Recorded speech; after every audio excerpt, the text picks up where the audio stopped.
When you hear the country name Spain, I bet some of you imagine bullfights, the running of the bulls, or flamenco dancing.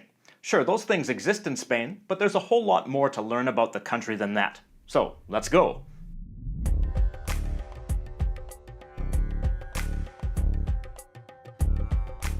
Spain is a country predominantly located in southwestern Europe. It occupies the majority of the Iberian Peninsula, which it shares with Portugal, the small Principality of Andorra, the British Overseas Territory of Gibraltar, and a small part of France. The Spanish-Portuguese border is the longest continuous border in the European Union at 1,214 kilometers. The total land area of Spain is 505,992 square kilometers, which makes it slightly smaller than France and slightly bigger than the US state of California. The country's physical geography is characterized by mountains, the Meseta Plateau, large river valleys, and a long coastline along the Mediterranean Sea to the southeast, as well as the Atlantic Ocean to the west and north. In the northeast, along the border with France, are the Pyrenees Mountains. Further west are the Cantabrian Mountains. Southern Spain contains the tallest mountain in continental Spain, Mulhacén, in the Sierra Nevada mountain range. There is, however, a higher mountain called Tede in the Canary Islands, which are not part of continental Spain. So, where are they? You might be surprised to learn that some of Spain's territory is geographically located in Africa. These territories are the last remnants of the once global Spanish Empire. Spain's African territories are the Canary Islands, which I mentioned before, the city enclaves of Ceuta and Melilla, which are located on the Moroccan coast, two small groups of islands off the coast of Morocco, and Peñón de Vélez de la Gomera. Peñón de Vélez de la Gomera also used to be an island until 1934 when a storm caused sand to pile up between the island and mainland Morocco, linking them together. The resulting 85-meter-long border is the shortest international border in the world. But back to continental Spain for a minute. Much of central Spain consists of a high plateau known as Meseta, or Meseta Central. While not as high as the mountain ranges, the Meseta is between 500 meters and 1 kilometer above sea level. The capital of Spain, Madrid, lies in this region and sits at an altitude of 650 meters above sea level. The Meseta Plateau is crisscrossed by numerous river valleys. These include some of Spain's largest rivers, the Tagus, Duero, Guadiana, and Guadalquivir, along with their tributaries. Other major rivers outside of the Meseta include the Miño in Galicia and the Ebro. Hey bro, what's up? Yeah, those laughs are real because I make funny jokes. The climate of Spain is influenced by its geography. The north of the country has a moderate oceanic climate because of its proximity to the Atlantic Ocean, and it receives rainfall year-round. The Meseta Central has a more continental climate, with higher temperature fluctuations than any other parts of Western Europe because of its high elevation and distance from major bodies of water. The areas of Spain which border the Mediterranean see a more typical Mediterranean climate, with cool wet winters and hot dry summers. The farther south you go, the more extreme summer temperatures get, while Barcelona, in the north, usually sees summer highs in the high 20s or low 30s. In the southern city of Seville, the average July temperature is 36 degrees Celsius, and the record temperature is 46.6 degrees Celsius. I guess that makes sense considering that southern Spain is just a stone's throw away from Africa. Spain is divided into 17 autonomous regions, plus the two special cities of Ceuta and Melilla. The modern regions reflect the various historical kingdoms that existed in what later became a unified Spain. We can't examine all of the regions in this video, but here are a few of them. Spain's most populous autonomous region is Andalusia. Its name comes from Arabic al-Andalus, which refers to areas of the Iberian Peninsula that were once under Muslim rule.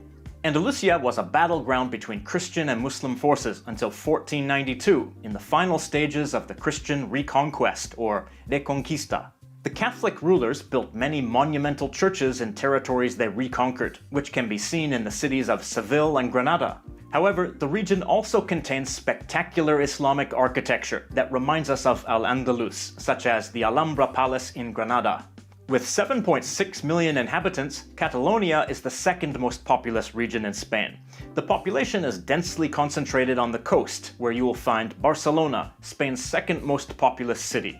Barcelona is not only a major tourist destination famed for its beaches and modernist architecture, but it's also a major financial, cultural, and transportation center.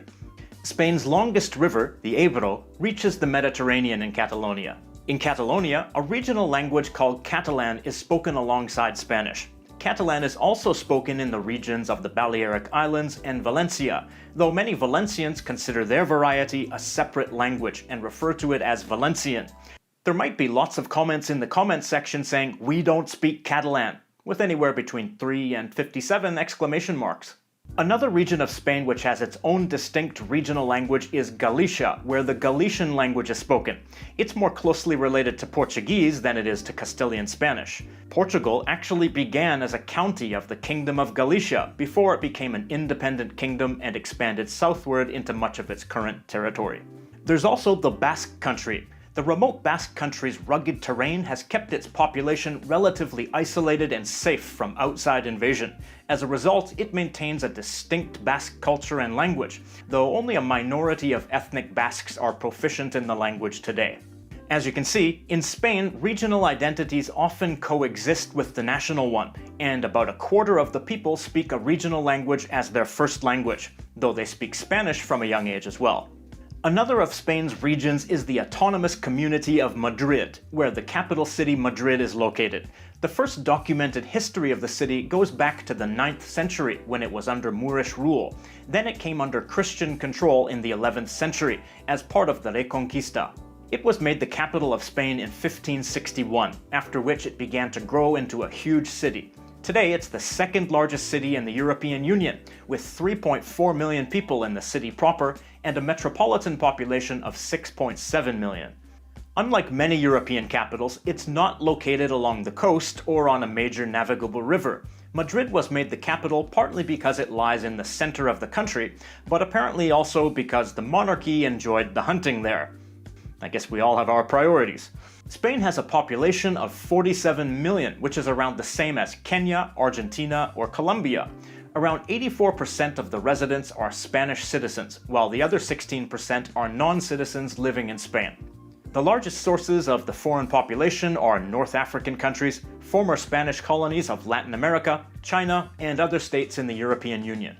One thing that historically unified the different peoples of Spain was the Catholic faith. Well, since the Reconquista, that is. Today, Catholicism is by far the most common religion, but many Catholics are non-practicing. The influence of the Catholic religion can still be seen during festivals, like the dramatic processions that occur during Holy Week leading up to Easter. Another thing that unifies much of Spain is a love of football, or soccer for you North Americans.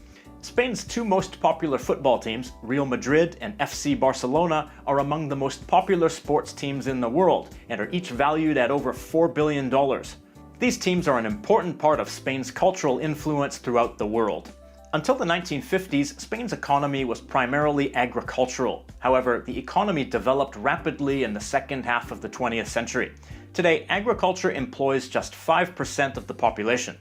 Other important sectors of the economy are manufacturing and financial services, as Spain is an important financial center of both the EU and the larger Spanish-speaking world. Tourism is another important component of the economy. In 2019, Spain saw 83.5 million international arrivals, making it the second most visited country in the world. Spain obviously attracts so many visitors because it's a fascinating place full of diverse landscapes, amazing historical monuments and architecture, and the diversity of its regions and cultures.